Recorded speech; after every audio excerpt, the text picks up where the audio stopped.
Hey guys, thanks so much for dropping by to the David Pidala podcast, where I help you find avenues of income and success in music. This is the first episode, and I just want to talk about how the podcast can help you and a little bit about who I am, my story, and what I'm doing in music and to make myself successful. So this is a music business podcast designed to help musicians find different paths to success. I will be interviewing people who are either making a living off of music or at least a part-time income from music like myself. Now, going into my story here, I started a studio from absolutely nothing. I went to school for recording, and I graduated and didn't have any gear of my own. And my wife let me use a spare bedroom in our apartment to start mixing. And I don't know if you can hear, but my cat is purring on my lap here. Sorry about the interruption. Anyway, I slowly was building it up from there. I had a little bit of experience mixing in college, just doing a few projects here and there, some of my own band, and they never really turned out great. But eventually, I got a lot of practice. I found some raw tracks online that let me download the tracks and mix for as long as I wanted to. And I did that for about 30 different tracks. And my mixes were getting to be pretty solid by that point.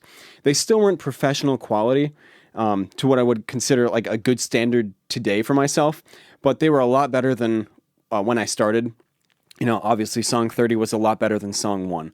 So I just got a lot of practice in, got to a certain level, and then I realized I needed some more help getting a little bit farther. So I joined a mixing course. It was Hardcore Mixing by Jordan Valeriot, and that was a major milestone in my mixing career. And I finally felt confident with my mixes. So I started reaching out to bands, and I go to a lot of shows because I'm in a band, so I've played with a lot of people. And I offered one of these bands a free song. I was like, hey, come in, we'll track the whole thing for free. And I'll do everything start to finish for free. If you like it, then we can do more work together in the future. So they took that offer. Obviously, who wouldn't take a free song offer? And we had a great time tracking. The song actually turned out pretty good. I was pretty happy with it at the time. Obviously, my standards have changed 4 years later, but for a free song, they were stoked. And I think that was the big change for me, was getting one completed song done for a band and having them be really happy about it. I had 0 revisions on that song. So I had the confidence to go and ask other bands if they wanted to record. And again, I was doing it really cheap. For one band, I did a whole song for a 2x12 cab. That's one thing that you can't be afraid to do, is ask for gear for payment if you're in this business, because gear is always welcome and people are more willing to get their foot in the door especially if they're looking to get rid of a piece of gear. There's nothing wrong with taking gear as payment, especially at the beginning, because if you do a good job, that band has friends who also are going to be interested in recording with you if you totally slay it. So I got to the point where I was recording a few bands then, and I had made my first $1,000, and I decided I should start a registered business. So that's one thing in music that I think a lot of people fail to do, is they fail to see this as a business, and they look at it just as a fun hobby that, oh, someday I'd like to make money and make millions. Most people in music don't make millions, but there are a lot of musicians who are living off of their music income full time. So if you're going to do this, do it right. Start a business, get it registered with your state. And step 1 is make a separate bank account to register all that stuff under. So I went to my bank, I made a business bank account, got a business debit card, and I had to deposit like $200. So make sure you have sales beforehand. Sales solve all problems always. So if ever you don't know what to do next, you just get more sales. So I made a bank account, and then I registered my business on my state's website, and it's called SourceTrack Studio. So then after my business was registered, I made a website, called SourceTrackStudio.com. I just use Wix because it's very easy.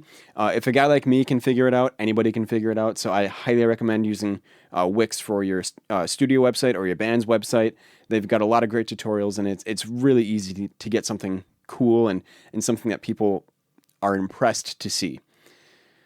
So once I got the website up, more people were hearing my work, and I started doing Facebook videos where I would just walk through the setup of a band I was recording. And it was cool because I got to show the studio, and I got to also highlight the band that was in the video, so they were really excited, so they shared it around everywhere. So I was sharing these from my studio page on Facebook to my personal page, and then the band members, all 5 or 6 of them, whatever kind of band it was that was in the studio, they got really excited. They shared the video, and all their friends saw it, and the views just kept piling and piling up. It's not like I got tens of thousands of views or anything, but those videos alone, just sharing my setup and sharing the knowledge that I had of just signal routing, it impressed people to see it just because it's in my house, and it made them excited because I'm very, what's the word? I'm very disarming, I guess. That might be the word. If you see a lot of engineers or talk to a lot of engineers in studios, a lot of these guys can be kind of aggressive.